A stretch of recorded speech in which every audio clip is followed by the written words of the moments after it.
Well, the Democratic Party, in my view, has been taken over by the political left. The candidate, the 2016 candidate of the Democratic Party would have been Bernie Sanders if Debbie Wasserman Schultz and Donna Brazile hadn't fixed the primaries. Bernie Sanders is the face of the Democratic Party.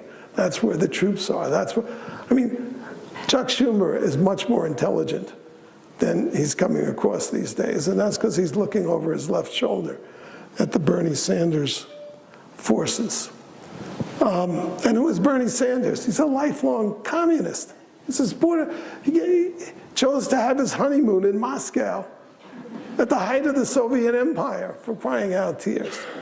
All he's done all his life is support communist causes. And he says Denmark is his model. No, it isn't. It's Cuba. It was Russia during the height of the Cold War. That's who Bernie Sanders is. All he can say is tax the rich, give everything away free. Of course, nothing is free, not in this life. Tax the. I'm on his, I'm a follow his Twitter feed. And that's all he ever says over and over again. So Bernie Sanders is the heart and soul right now of the Democratic Party. And they have two Sandersites, although one of them actually supported Hillary. I think Perez did. Lunatic leftists, Keith Ellison, candidate of the Muslim Brotherhood, for crying out tears. As an adult, that is until he was like 30, he was a raving anti-Semitic, anti-white racist, anti-American agent for Louis Farrakhan, the biggest racist in the country. That's who Keith Ellison, those are the two heads of the Democratic Party today, which I think is tragic for the country, absolutely tragic. I am waiting for Democrats to wake up and reject them. Why do progressives, that's, every term, the left is brilliant at politics. And everybody who's a conservative in this room should copy them. Don't become like them, but watch what they do. So all the words, liberal, we hated liberals. I was part of the anti-war movement, the New Left, all of them are now in the Democratic Party. We hated liberals because they were liberal.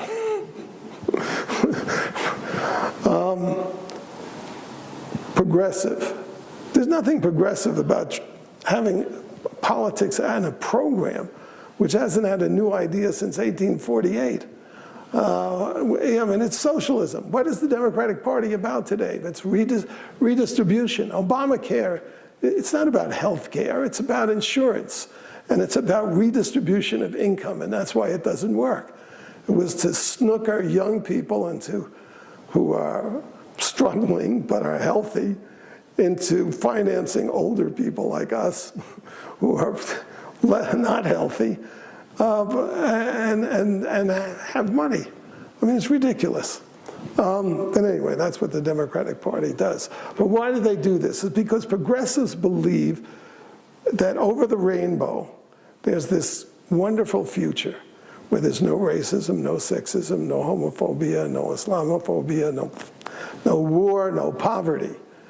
It used to be called communism, and it was socialism, now it's called social justice. This is the vision. Well, if you actually believe, because America's a very wealthy country if you look at it, that you can feed everybody, give everybody a free education, feed everybody, it's a right, health care is a right. What it is a right to stick your hands in somebody else's pocket and subsidize yourself, that's what it is, that's what that means. If you really believe that you could have a world where everybody's taken care of, and there's no conflicts, what crime would you not commit and what lie would you not tell? Or if you can't commit the crime, what crime would you not support? And that's why, one of the leaders of the Women's March, Rasmea Odeh, is a terrorist. She's convicted. She blew up a supermarket, killed 2 students, spent 10 years in jail, and then was released in one of the idiotic prisoner exchanges the Israelis seem compelled to do all the time. She's the hero of the Women's March. Anyway, so how is it that we have a civil war? You have a civil war, we look back to the big one, when you have completely irreconcilable worldviews. Freedom and slavery can't live together. There's got to be a war.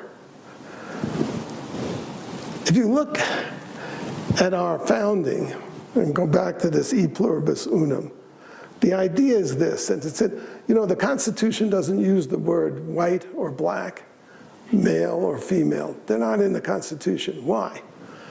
Because with the founders' idea, they were, and I have to say, this country could only have been founded by Protestants. And that's because what the Protestant idea was that there can't be a human institution that's a mediation between God and the individual. The individual relates directly to God. That's the Protestant idea. And so that's enshrined in our founding, that all men are created equal by the Creator and are equal in the eyes of the Creator. And therefore government cannot treat them unequally. That is the revolutionary idea on which this country was founded. Therefore, we, as a country that was created by people who came from all different countries, different languages, different religions, the idea was, we don't judge you by your origins. We judge you on your merits. The individuals are equal before the law. We look at the individual, not the group that you came from. That's the fundamental American idea. And the Democratic Party today is driven, and of course, it's a big party. And these are generalizations that I've made, and I understand that there are very decent people in the Democratic Party. But the ideology of the Democratic Party today is called identity politics. And if you are a leftist, you actually understand, or you describe this as cultural Marxism. And what does that mean? Well, Marx had this false idea that the world is divided into oppressors and oppressed. And he had the idea that democracies, capitalist democracies, were also oppressors and oppressed. If you remember the opening of the Communist Manifesto, the history of all hitherto existing societies is the history of class struggle, and then he identifies them. There were feudal lords and serfs, there were slave owners and slaves, and so forth. And in capitalism, there were wage slaves. The proletariat class is wage slaves. So it's that model. It was wrong when he said it. 100 million people have been killed in its name. It's still wrong. And what the left has done is to extend this model of the oppressor and the oppressed to race.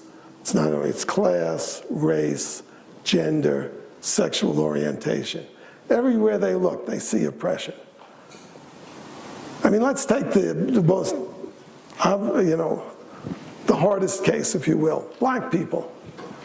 If America, the word oppression, let's just sort of parse that. If you find the heat oppressive, when you use that term, oppression, the oppressive heat, see a big exodus from this country of black people?